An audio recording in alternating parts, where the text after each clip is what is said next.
Radhe Radhe everyone. आप देख रहे हैं सीरियल सियापा, जहां पे हम देते हैं आपको आप ही के फेवरेट शोज की इंटरेस्टिंग अपडेट। आज रात के राधा कृष्ण के एपिसोड की शुरुआत होती है श्री कृष्ण और राधा रानी के बातचीत के साथ, जहां पर राधा कृष्ण से कहती हुई नजर आती है कि अब तुम्हारी और द्वारिका की समस्त समस्याओं का समाधान होगा। शाम तपस्या करने गया है और महादेव को प्रसन्न करने के लिए गया है ताकि वो मूसल का अंत कर दे।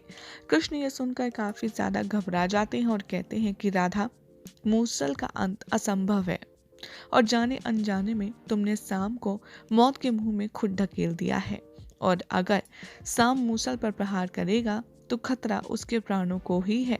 मूसल की शक्ति से वो नहीं लड़ सकता। राधा ये सुनकर राधा काफी ज्यादा विचलित हो जाती हैं, परेशान हो जाती हैं और वो कृष्ण से रोते रोते कहती हैं, तो कृष्ण इस बात का कोई मार्ग निकालो, क्योंकि शाम ने तो सौगंध दिखाई है कि वो चाहे अपने प्राण भी देना पड़े, आज वो मूसल को नष्ट करने के लिए शस्त्र प्राप्त करके रहेगा। कृष्ण कहते हैं कि राधा, मैं इसमें कुछ भी नहीं कर सकता। इधर दिखाया जाएगा कि जो शुक्राचार्य और शाल्व है वो बहुत ही ज्यादा खुश हो रहे होते हैं ये देखकर के कि शाम उनका काम खुद कर रहा है। शुक्राचार्य यहाँ पर शाल्व से कहते हुए नजर आते हैं कि भले ही रोमहर्षण का अंत कृष्ण ने कर दिया हो, बलराम ने कर दिया हो, लेकिन शाम ही है जो हमारा काम स्वयं कर रहा है। और वो जानते हैं शुक्राचार्य कि शाम जो तपस्या कर रहा है वो महादेव को प्रसन्न करके उनसे अस्त्र प्राप्त करने के लिए कर रहा है और उस मूसल पर प्रहार करेगा। और ऐसा शुक्राचार्य को लगता है कि जब कोई भी दो शक्तियां आपस में टकराती हैं तो विनाश निश्चित है, और उन्हें ये पता है कि महादेव का अंश शाम के अंदर भी है और मूसल भी काफी ज्यादा शक्तिशाली है। अब ऐसे में शाम जब मूसल पर प्रहार करेगा तो उसकी शक्तियां और मूसल की शक्तियां आपस में टकराएंगी तो जरूर, और जिसकी वजह से शाम के प्राण जा सकते हैं।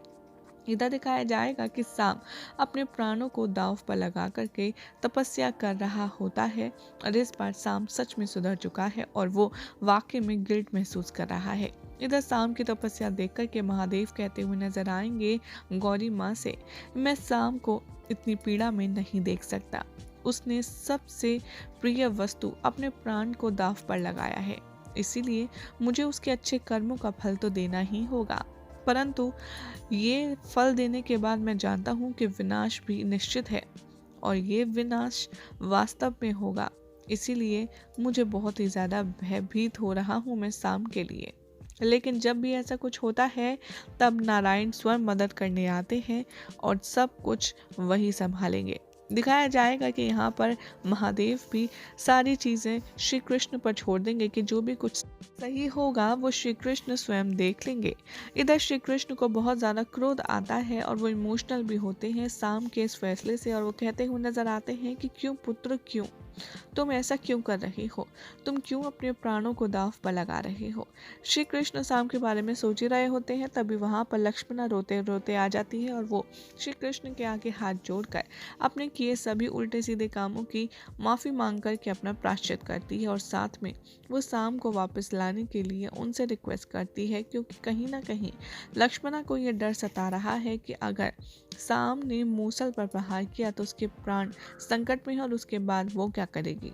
इसीलिए वो अपने श्री कृष्ण के पास में मदद के लिए गुहार लगाने आती है और कहती है कि अगर आप आर्य शाम को सही सलामत नहीं लौटा कर लाए तो मैं भी उनके बिना अपने प्राण त्याग दूंगी। ये सुनकर के श्री कृष्ण काफी ज्यादा घबरा जाते हैं और इधर राधा भी ये सब कुछ देखकर इमोशनल हो रही होती हैं। राधा इतनी ज्यादा परेशान होती हैं कि वो रोते रोते बलराम दाऊ के पास चली जाती हैं मदद मांगने।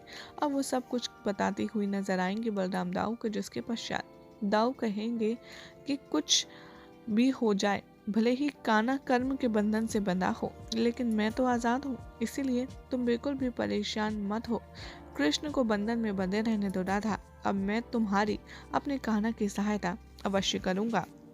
इधर दिखाया जाएगा कि जो गौरी माँ है वो महादेव को रोकने का प्रयास करेंगे, क्योंकि वो जानती हैं कि अगर महादेव ने शाम को ये वरदान दे दिया, जो अस्त्र और जो शस्त्र मांग रहा है मूसल से युद्ध करने के लिए, उसके बाद में विनाश तो निश्चित है, इसीलिए वो उन्हें रोकने का पूरा पूरा प्रयास करेंगी। लेकिन यहाँ पर महादेव गौरी माँ को कह देते हैं कि नहीं गौरी, मैं शाम को अपने प्राण त्यागते हुए नहीं देख सकता, इसलिए मुझे जाना होगा। शाम के पास जाने से पहले महादेव श्री कृष्ण के पास पहुंच जाते हैं और उनसे पूछते हैं कि आराध्य, आप ही बताइए, मैं इस घोर विकट समस्या का समाधान कैसे करूं? अगर मैं शाम को वरदान देता हूँ तो भी उसके प्राण खतरे में है, और अगर नहीं देता हूँ तो भी उसके प्राण खतरे में है। श्री कृष्ण महादेव को समझाते हुए कहते हैं कि इस समय आप अपना कर्म कीजिए आराध्य, आपको वही करना चाहिए। और वो श्री कृष्ण के कहने के मुताबिक महादेव शाम के आगे प्रकट हो जाते हैं और शाम से कहते हैं कि उठो, मैं तुम्हारी तपस्या से प्रसन्न हुआ। और ऐसे करके शाम की जो जान होती है वो बच जाती है। फिर वो कहते हैं कि बोलो शाम, तुम्हें क्या चाहिए? उधर दिखाया जाएगा जो शाम है वो वाकई में अपने सभी कर्मों का प्रायश्चित कर रहा होता है। उससे वाकई में काफ़ी ज़्यादा बुरा लगता है कि उसकी वजह से पूरी द्वारका श्री कृष्ण पर संकट छाया है और उनके प्राण भी दांव पर लगे हैं। यहाँ आज रात के एपिसोड में आप सबको पहली बार ये समझ आएगा कि शाम वाकई में चेंज हो चुका है और वो श्री कृष्ण के प्राण और अपनी द्वारका के लिए कुछ अच्छा वाकई में करना चाहता है। और इस महादेव के सामने वो अपनी जो भी गिल्ट फील करेगा वो सब कुछ एक्सप्रेस करेगा और कहेगा कि मैं आपसे ऐसी शक्ति मांगता हूँ जो कि मूसल का अंत कर सके। महादेव उसे वो शक्ति प्रदान कर देते हैं और एक अद्भुत सा शस्त्र प्रकट करके उसे दे देते हैं। साथ में वो शाम को ये अलर्ट भी करते हैं और सूचित करते हैं कि ये प्राण घातक भी हो सकता है, इसलिए इसका सोच समझ कर के प्रयोग करना।